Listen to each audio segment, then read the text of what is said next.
बहुत समय पहले की बात है। एक छोटे से गांव में एक गरीब किसान अपने 3 बेटों के साथ रहता था। उसका नाम रामू था। रामू बहुत मेहनत करता था, लेकिन फिर भी वह अपनी मेहनत के बावजूद ज्यादा संपत्ति नहीं जमा कर सका। उसने खुद को खेतों में खूब मेहनत करते हुए देखा था, लेकिन वह जानता था कि उसकी उम्र अब बढ़ रही है और उसे अपनी संपत्ति और ज्ञान अपने बेटों को सौंपना चाहिए ताकि वे भविष्य में सही दिशा में आगे बढ़ सकें। रामू के 3 बेटे थे, राहुल, सुरेश और विजय।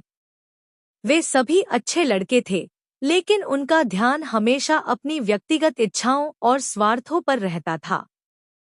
रामू जानता था कि उसे अपने बेटों को सिखाना होगा कि सफलता सिर्फ धन और संपत्ति में नहीं, बल्कि मेहनत और ईमानदारी में है। एक दिन रामू ने अपने बेटों को पास बुलाया और कहा, तुम तीनों मेरे बहुत अच्छे बेटे हो, लेकिन अब मैं बूढ़ा हो गया हूँ। मेरे पास कुछ समय और है, इसलिए मैंने सोचा कि मुझे अपनी संपत्ति तुम्हें देनी चाहिए।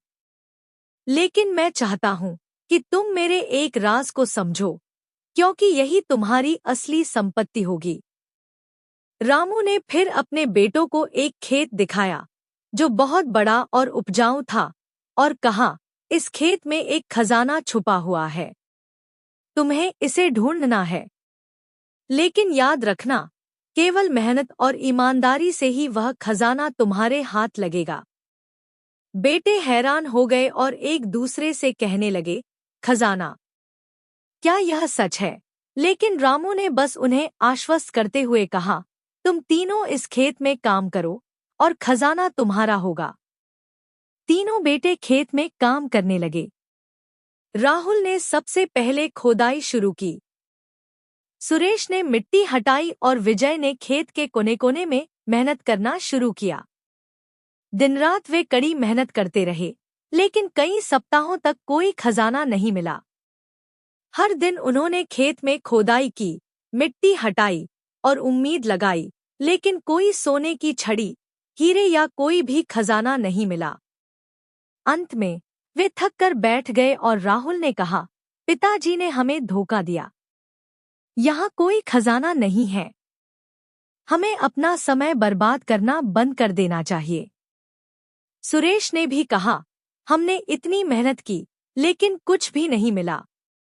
अब हमें यह सोचना चाहिए कि जो कुछ भी हमें मिला, वह बस मेहनत और समय की बर्बादी थी। विजय ने कहा, मैं नहीं मानता कि हमें यह छोड़ देना चाहिए। हम जो कर रहे हैं, वह हमारी मेहनत है और हमें इसका परिणाम जरूर मिलेगा।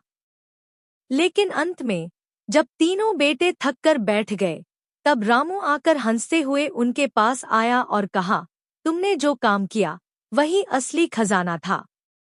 तुम तीनों ने पूरे खेत को इस तरह से उपजाऊ बना दिया है कि अब तुम लोग यहाँ से बहुत अच्छा फसल ले सकोगे। तुम्हारी मेहनत ही असली खजाना है। रामू के शब्दों से बेटे हैरान रह गए। वे समझ गए कि वे खजाना तो नहीं ढूंढ पाए, लेकिन उनकी मेहनत ने खेत को उपजाऊ बना दिया था। अब इस खेत से आने वाले समय में वे बहुत अच्छा फसल उगा सकते थे, जिससे उनके पास संपत्ति और समृद्धि आएगी। शिक्षा। यह कहानी हमें यह सिखाती है कि असली खजाना सिर्फ धन नहीं होता, बल्कि यह हमारी मेहनत, ईमानदारी और कार्य के प्रति समर्पण में छिपा होता है। मेहनत और सही दिशा में किया गया कार्य ही जीवन में सफलता और समृद्धि लाता है।